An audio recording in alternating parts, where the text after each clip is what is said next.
I got started and all that mess. All right, we got an exclusive David Adair presentation. Let's go. Yeah, you do. We're going to look at just a couple of areas that I'm working in right now. Biological, optical, metal, early G, and electronic crystals. Now, our public service is going to be extensive with that communication satellite over there to the left. That thing is, that thing's over a mile in width. But we have a machine, we have two machines that can deal with that. Called this beam extender. Then we're going to look at space hospitals, space manufacturing, solar energy. And you know about the weather satellites. And what you don't know is that imagine a person badly burned. You know, third-degree burns over 80–90% of their body. They normally don't survive because the number one killer of a massive burn victim is infection, airborne infection, which would make our cleanest hospital rooms look like pig pens. But in space, in total vacuum, different story. There's no bacteria at all, none. And so, no matter how hard our hospitals will try to beat out infection, you couldn't hold a candle to the space-based hospitals. They would be so clean. Well, something happened on board Skylab. Let me back up. That's Skylab right there. Now, if you ever been inside that thing in Smithsonian, it's big as a gymnasium. It's huge. That photo doesn't really show you how big the thing is. But the doctors, that was the problem. We didn't send up test pilots like in the Mercury and the Apollo days. On Skylab in 1975, we sent up medical doctors. Well, they were good doctors, lousy astronauts, because one of them got on the end of the damn Skylab, pushed off and went flying across the open center. And he goes, "Look, I'm Superman, you know." And he hits the wall down there and he cuts his arm to the bone. And they called back to us and they said, "I know it costs about $2 billion to get us up here. We'd like to go on with the mission." But Capcom said, "Yeah, for God's sake, go on with the mission." Well, they pulled the astronaut over that after they stitched him up, because they're all doctors. They all know what they're doing. So, but then they went to pull his bandages off to clean him, and they said, "We like a secured channel." I remember Capcom stood up. He's about to color that wall. He said, "Oh God, they've killed somebody up there now." I said, "Well, let's ask him what's up." So they said, we pulled his bandages off to clean his wound. I know it's only been 96 hours later. All the stitches are stuck to the bandage. He has no cut, he has no scar, nothing. And so we were all sitting and thinking about that, going, did the astronaut do anything unusual while he was in 96 hours? They said, "No, not really. Yeah, except one thing." "What's that?" "Drinking and eating everything in sight." And I went, "Oh my, you know what he's doing?" Repair, fuel. He's using the food as fuel, and he's really hungry and he's really thirsty. Well, we found out 23 things change in your body when you're up there. What's 23? That's 8th grade biology, y'all. That's the number of chromosomes in your blood system. So, the first thing that happened is that for some reason the white corpuscles became super white corpuscles. And they then grabbed the cellular regenerative development of cellular mitosis. And the bottom line was, he healed many times faster than he could have on Earth. And that was the actual photo. Yeah. Wow. That is an actual photo. We heard about the story. Now we can see it photo. Yeah, that's the actual astronaut, and that's Wow, him that's working on his arm. And he was going, "This is incredible." Wow. So he said, "We didn't even know this was happening. It was all by mistake." You know, mistake he got hurt, mistake it looked at the arm, and then the rest of it we started figuring it out, and we went, "Good God, all this is going on up there." Well, that would mean a hospital up in space would be so handy.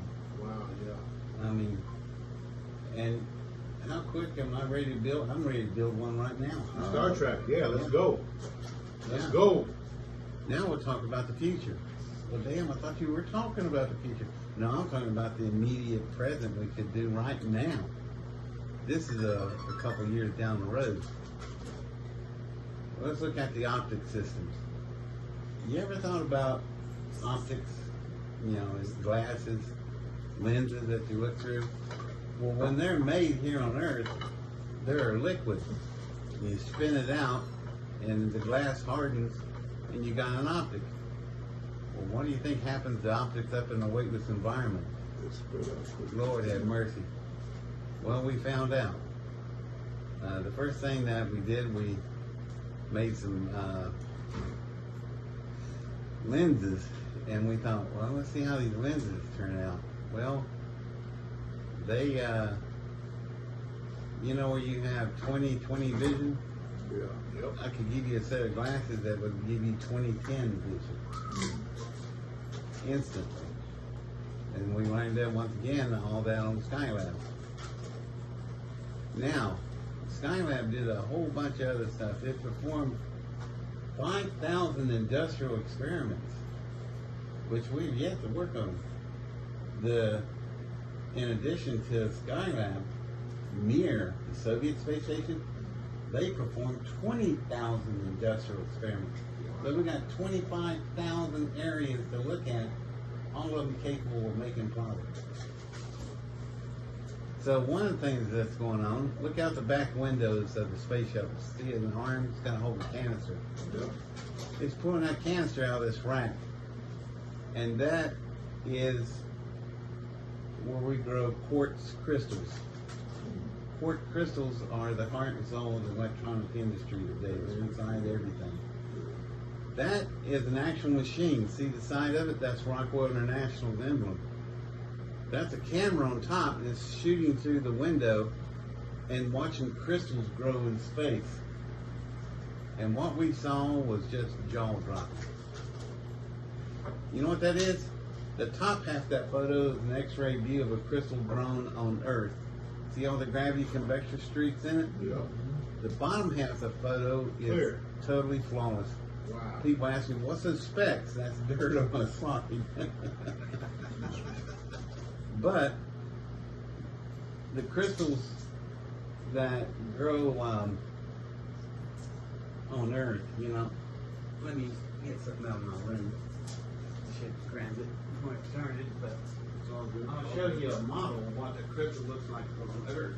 While you do that, I'm gonna show this in the video. Okay.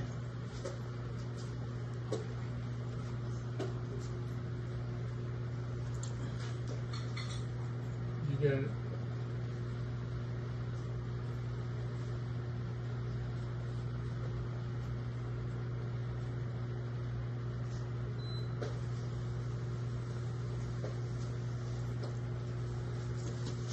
This is what a crystal looks like on Earth. It grows like that, looks pretty cool, regular. And then that starts. That's called gravity convection flaws. And it's all over it. Well, we brought a crystal back from space. In 1/3 the time, it grew 10 times the size of a crystal on Earth. And it was totally flawless. So this one here is grown here. Yeah, that's a flawed crystal. But this one right here, this is what, and these are models. If this was an actual space crystal, we would slice this thing into small sections and create chips out of it. And that would be $100 million in your right hand, your left hand. Wow. And you can make a few dollars off this. Oh yeah, for sure. So, For sure. anyway, what could you do with crystals like that? Well, that's what we set out to find out. So we started making these space crystals and putting them in Earth-based products. Well, we got a little bit more than we were thinking we were going to get. The first thing that happens with the space crystal is that its power is so enormous. I could take a Cray 3 computer the size of this house that's cooled 325 degrees below zero with liquid nitrogen, and it's called cryogenics. Right. And I could reduce that beast down to my little nail and my little finger. Well, why do you want to do that? Well, we take Christopher Reeves into, if he's still around, we'd take him into a hospital room, open up his neck, install this supercomputer, and like a traffic cop directing traffic at the speed of light, 186,000 miles a second, it would direct nerve signals from his brain through the broken area down to the spinal column, and Christopher Reeves would get up and run. Wow. That's what we can do in the future, and that's waiting for us. That right there is something else I had fun with. That's a glob of molten metal. And I told the astronaut holding, I said, boy, don't let that thing get loose. It'll float in your underwear, and you ain't going to like that. So he said, gee whiz, what do we do with this stuff? And I said, I don't know. Like everybody else, I'm trying to figure it out as we go. So he dumped out this glob of molten metal, and he's looking at it, and he's going, how do you shape molten metal in a weightless environment?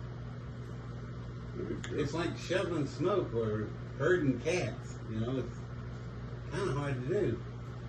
So I told one of the astronauts, well, calm down, plug in some music and listen to it while you guys are floating up there. And he says, well, that's easy for you to say. What if this metal burns a hole in the wall? We all go out the hole like when we ain't going to be happy. And boy, the colorful metaphor started, and the astronauts had some things to say to it.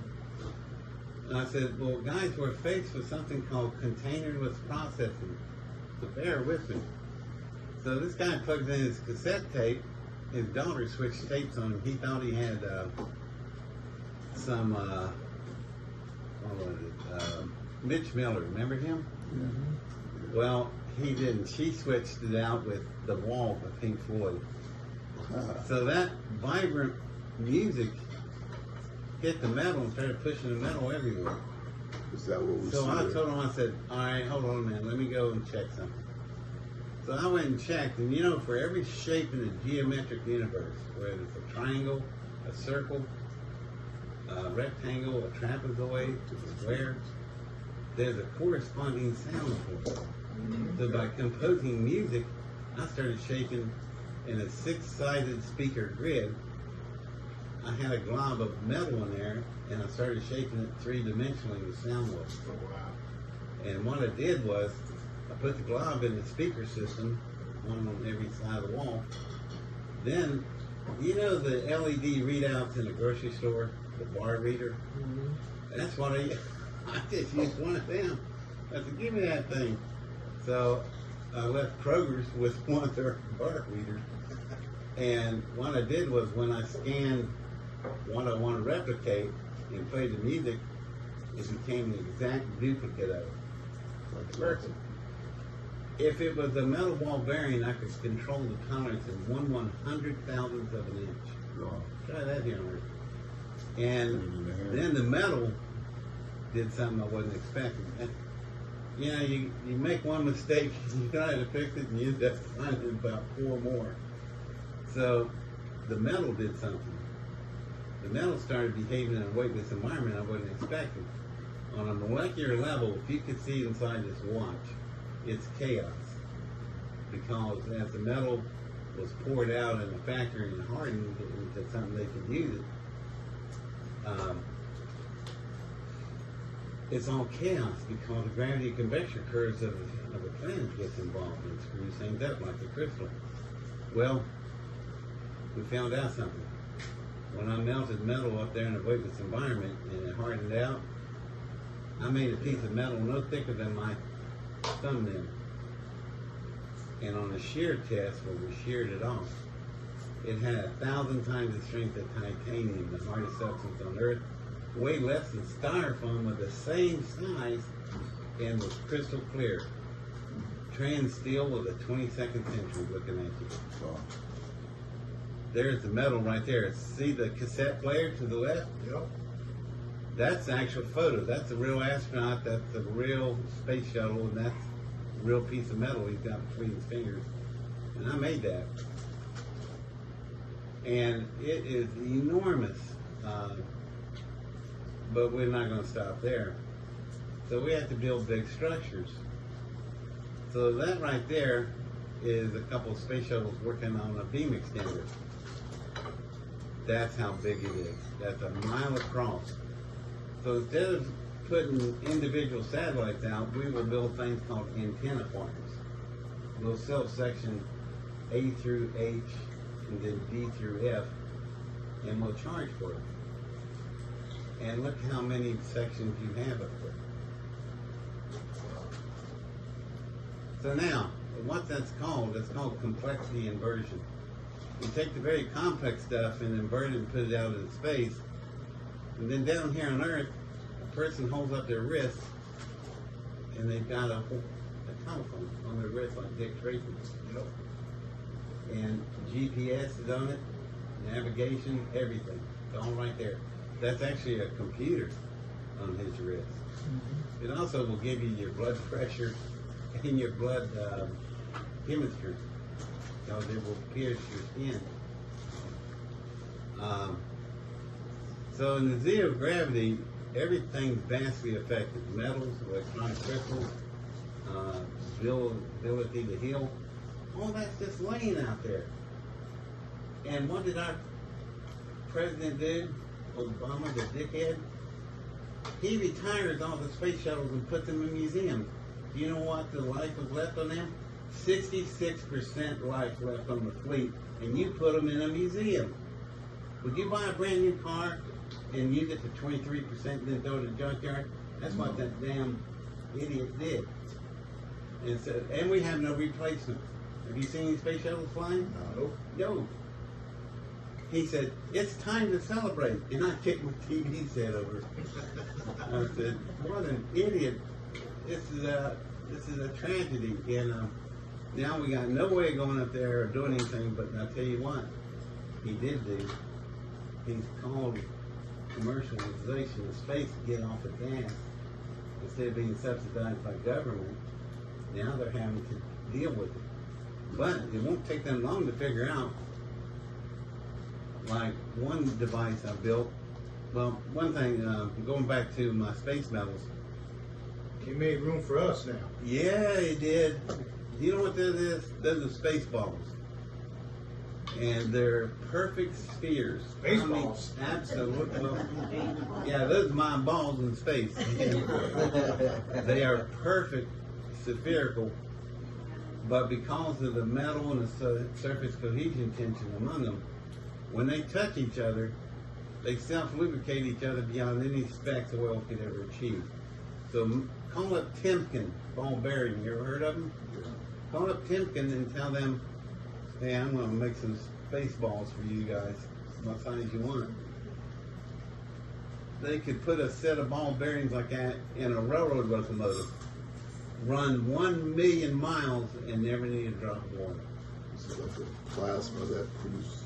So, you think Timken would be interested in it? I think you know they are. So, buddy, we have got products after products after products.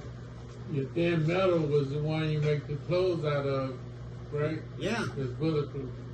Yeah, we're gonna start producing all this stuff. Oh, I could produce, I can thin that metal down, Oh. that trans steel, I can thin it down to a thread, fabric. So, you suit your little girl up in a jumpsuit like this, she's out in the yard, and here comes the Blood and Crips. They got a problem, so they open up a MAC-10. She gets hit 5 times in the back. She should be dead. She comes in crying because of fentanyl beef things, and she hands these things that look like pennies, and that's the 9mm slugs flattened out on her body armor. That's machine washing. So the force is dissipated. Yeah, I mean, it just goes on and on. The stuff I can come up with is just endless. Urokinase, that's the second one to the left there. Well, I got the chills. Urokinase is something that's interesting. That's a synthetic substance that kind of like insulin I shoot myself to make my pancreas produce beta cells. Well, we found out something. It's very expensive to create urokinase on Earth, but in space it's a natural occurrence. We get the insulin will come out of a human being, and that person will be like a cow. It will put so much out. You bring it back home, shoot it, bring a person into a hospital, shoot them once, just one time in the abdomen. The pancreas starts making beta cells, and you have a cure for diabetes. What do you think that's going to be worth? Billions. Worldwide patent cure for diabetes. That right there, that is the electrophoretic processor right there in the mid deck of the space shuttle. That's a real one. Well, I brought it home, and they made me put that one and the one other one I built on a shelf in a hangar in Texas, and they're collecting dust. The cure for diabetes is laying right there in front of us. We ran it. The person that ran that machine, his name was Walker. Charles Walker. I'll never forget this. They told me, they said, Charlie built your electrophoretic processor down here in Melbourne. Come down and take a look at it. So I did. I told Charles to join me, and he did. And I said, you did a really good job building that electrophoretic processor. Yeah. Well, Charlie did such a good job, I need for you to run it for me. He said, yeah, well, okay, we're at 150 miles from where? Here? Straight up. He goes, what? You're going to be an astronaut, Charles. You're going to run that machine for me on board Discovery. Well, that machine ran on Discovery, Atlantis, Columbia, and Challenger. And it ran on the entire fleet of the shuttles. And we brought back enough urokinase where we could work with it. And we started testing patients. There's a couple people we shot. They no longer take insulin. I wish I had volunteered for that. So anyway, that's the electrophoretic processor. That's a drawing of it. See, it looks like an aquarium. And you got these little enzymes and hormones floating in there. And you fire an electrical charge through, and they get the hots where the electrons are chasing like Batman. And you get a layer effect. And that's how you manufacture enzymes and hormones to make vaccines and sewers. So, imagine what we could do with my favorite,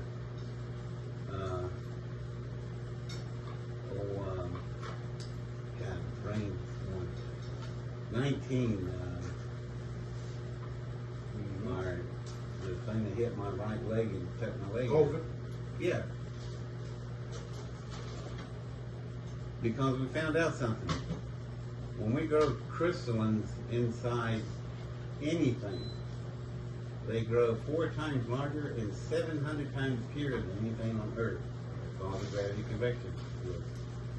So, as you were talking about crystalline structures, Yep. you were hitting it right on the money. Right. That's exactly what the chamber's going to do. See, that's growth on Earth. See how small they are? Look at the ones on the right. See, yeah. Beautiful. Then there's something else we learned. My metals. I wasn't through with that.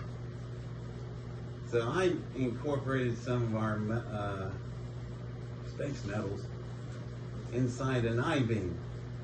And he is checking the I-beam, and what we find, we got cold spots, hot spots, fracture flaws, and a 66% blend. But with my metals, when they came in, it turned them into a 100% molecular blend, which meant that they're indestructible.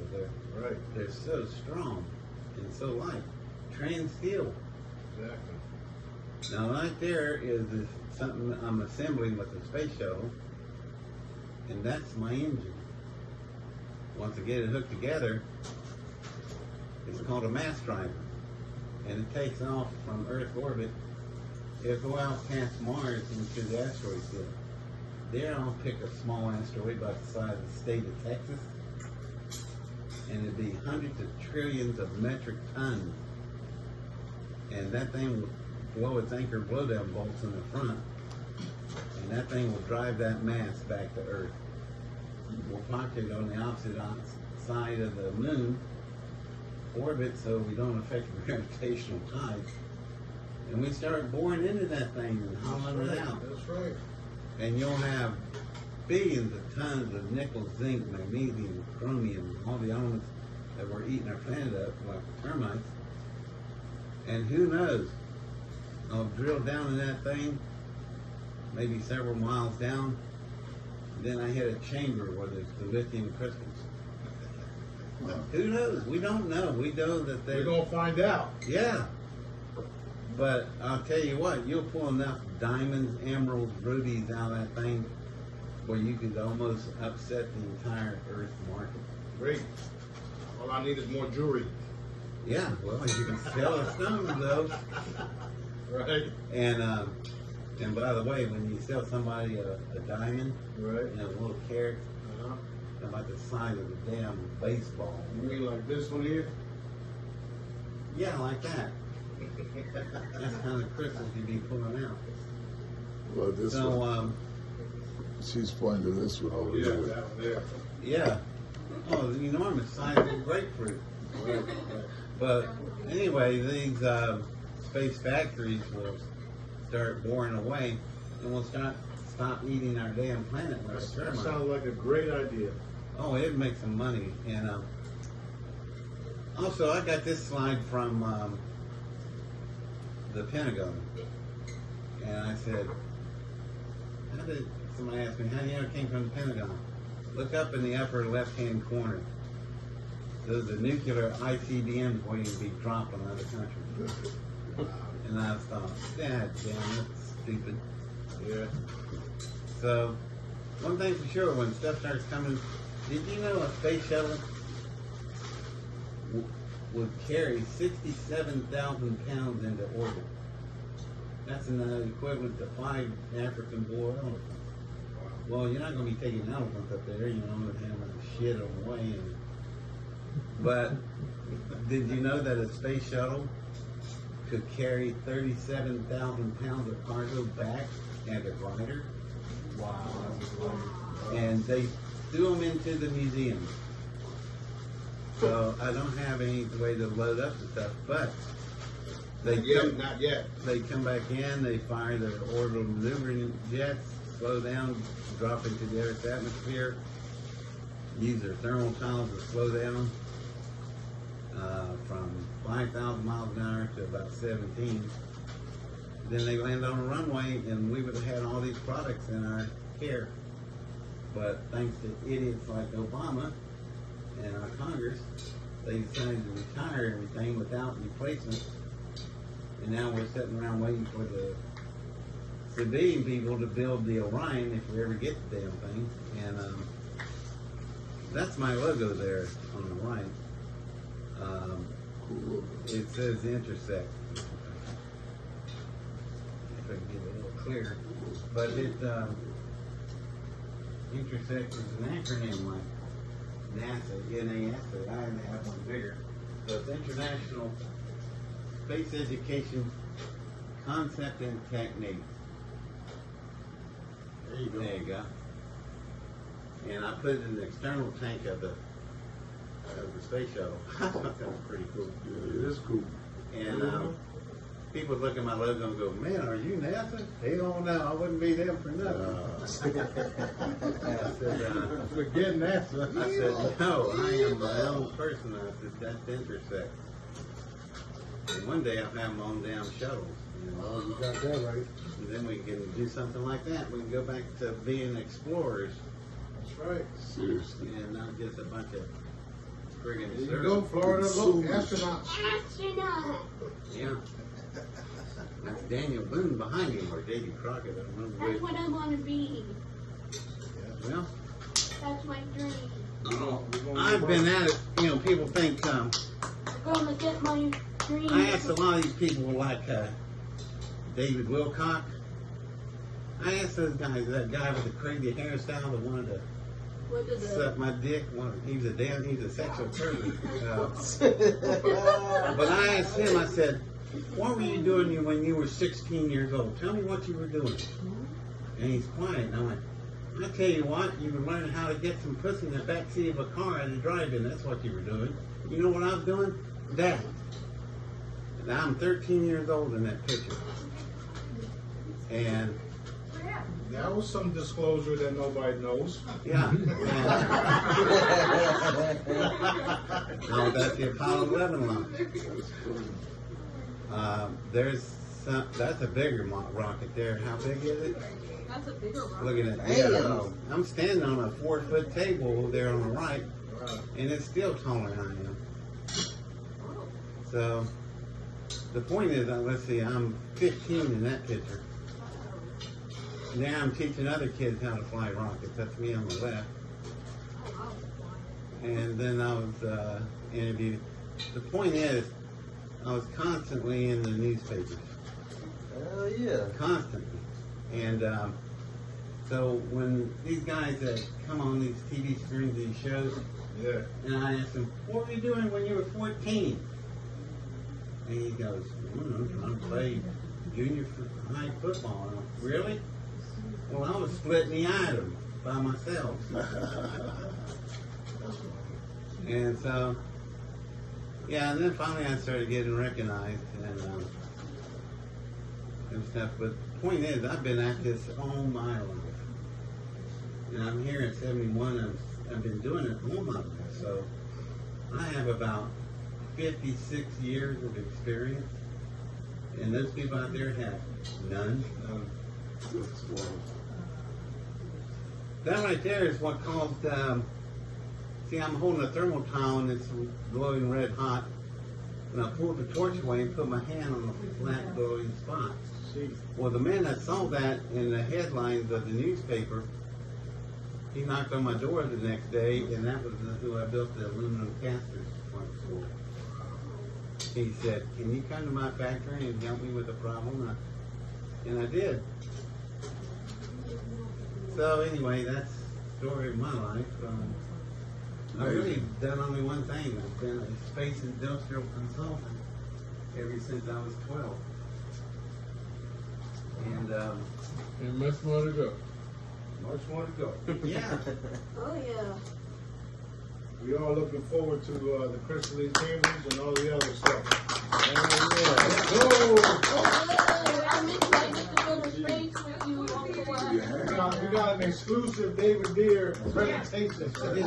Yeah. And some disclosure. Florida, what'd you think about the presentation? It was good. I'm excited to go to myself. space. No, it's cool. Don't even worry about it. Here we go. I'll take care of this for you. You recorded Okay. it. It was so awesome. I got a real space vibe. She could go tell her her class. But the cool part is that it's all making sense. Space with his